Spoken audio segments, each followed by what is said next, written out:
The Death Devil, she sucks. Girl failure, loser character, perfect combination, honestly. To cheer you all up, here's the Chainsawman Reze movie thing that's coming out this year. Wow, it looks very pretty, right? It's amazing. Here's a release date. Death is as much as a horrible character as everybody else in Chainsaw Man, really just representing the core of what they aren't. This is the Fujimoto writing section. He likes to write contradictory characters. This is Death. Very scary, very powerful, horrifying fate, right? This is what they actually are. Still powerful, but they're represented through a timid, shy, loser girl aesthetic. It's fun, it's playful. A lot of his other characters have a similar motif. I mean, look at War, the representation of literal warfare. We've seen what she's capable of. The girl's a spoiled brat, has an ego problem, has an identity problem, chucks tantrums all the time. Makima is the pure definition of a loner. She yearns for a genuine family and friends and love, but can't get it because of her power. It's quite sad, actually. Fami's just a glutton. She just loves eating food. We'll leave her like that. This is all to say that this is not new for Fujimoto, and that's perfectly okay. I think people really wanted Death to be something else, actually a scary individual or just something out of Fujimoto's writing aesthetic. I get it, but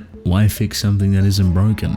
Everyone has enjoyed the Horsemen of the Apocalypse. It's part of the overall theme for their characters, so you have to kind of keep consistent. The difference with Death, however, is, I would say, the grandiose nature of it. Like, Death is the end-all of things. It's like the thing everything and everyone is scared of, but probably not every day. Like, me and you aren't sitting here every single day dreading the time that we're going to die. It's only within like peak moments, situations, scenarios where death is imminent or surrounding. Like, if I'm floating in the ocean, I'm thinking about 100 different ways I can die every single second. That is the worst fate imaginable. But funny enough, I don't even think death is the most present thing if I was in the ocean. I'm thinking of the unknown. I'm thinking of what's underneath me, what isn't underneath me, what stupid thing can my brain concoct that doesn't actually exist in the water tickling my backside.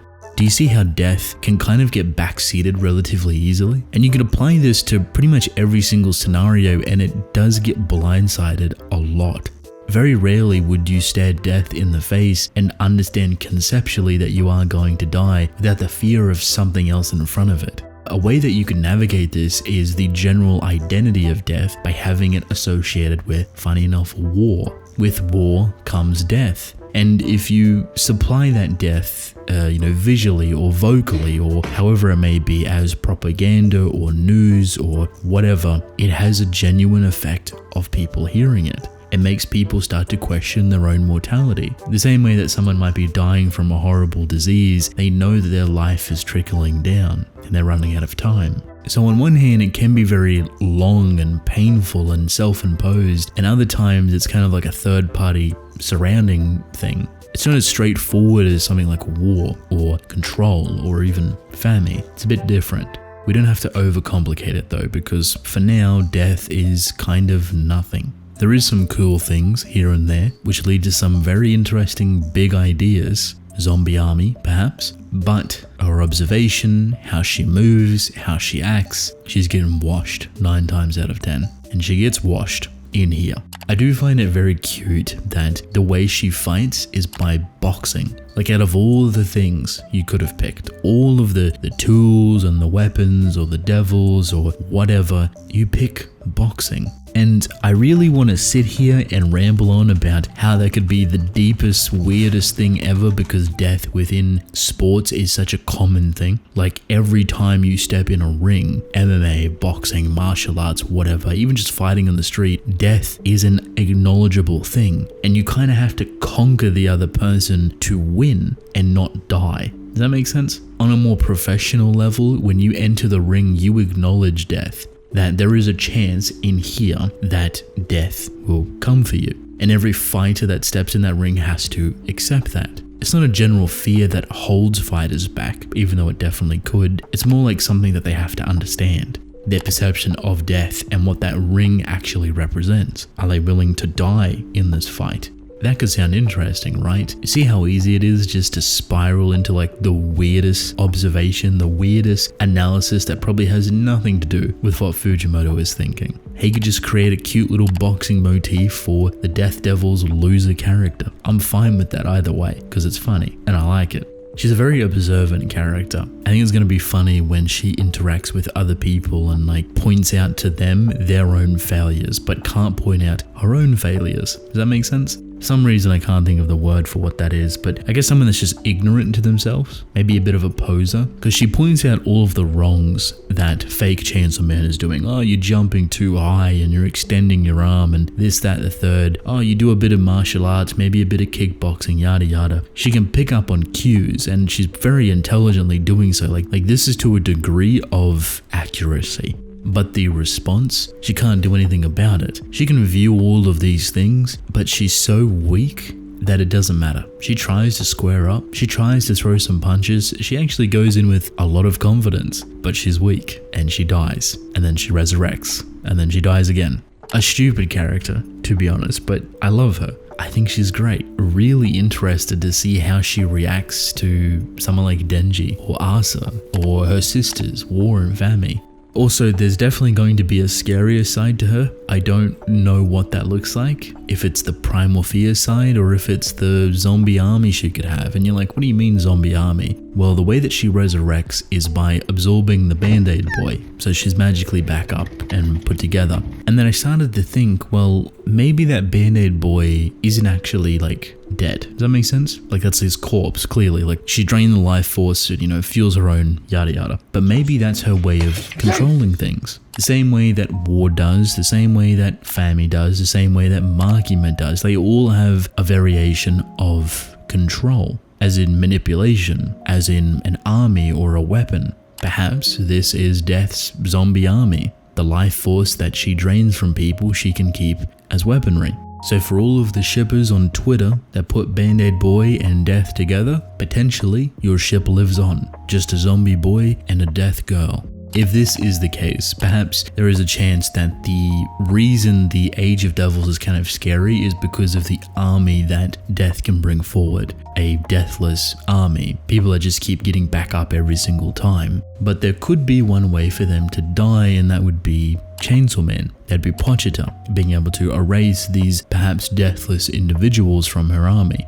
Just a random idea, but one that I'm interested in and keeping in the background. What is confusing me now is fake Chainsaw Man, and I do not have the answers for this. I am very skeptical, very curious, and very unsure on what Fujimoto is trying to accomplish. So fake Chainsaw Man has been around for a while, but he's been so backseated so far that you just forgot about him. You know who else has also been so prevalent but also really backseated? The Justice Devil. Why is this one back? Why are we here again? So now I'm thinking that because the Justice Devil has been the most consistent devil throughout the entirety of this story, and then we have the Fire Devil on top of it, which both manipulated the Justice Devil and ran contracts under themselves and kind of proxied as the Justice Devil, and then worked with Fami, but then the fake Chainsaw Man helped Denji and Asa break out of the whole Fami situation. I am so confused on how big this situation is actually meant to be. Like, is this situation meant to be clear to anybody? Like, oh my god, this fake Chainsaw Man has a split personality, one's fueled with justice. What does that actually tell me? What am I meant to get from that? Justice has been the most consistent thing ever, so now I'm starting to think that justice has been a ploy this whole time. That past the first interaction, perhaps War actually did take control of justice, and somewhere in there, justice has been working their magic as War's kind of weaponry, trying to overthrow a coup, but then that doesn't really make sense either because of certain scenarios. So I'm like, what are we doing? And then the Fire Devil seems really scary because that's like a big, powerful threat. And I'm like, are they connected with War as well and not actually Fami? And then just the more that I think about it, the more confused I become. I guess the question, where does fake Chainsaw Man come into all of this? Like, it's a student, right? Why? Like, who is this? What is their purpose? Are they just hunting down devils? Are they really just trying to serve justice? But if they didn't have justice the whole time, because obviously they killed Yuko and Yuko had justice, how does that work? Does the Justice Devil just hop, skip, and jump into any body or person that is trying to perhaps be that? Do you see what I mean? Do you see how convoluted it becomes? Like, I can't even think about it coherently because there's just nowhere for it to go. There's no way for it to kind of directly connect to you. It's so circular and sporadic and weird.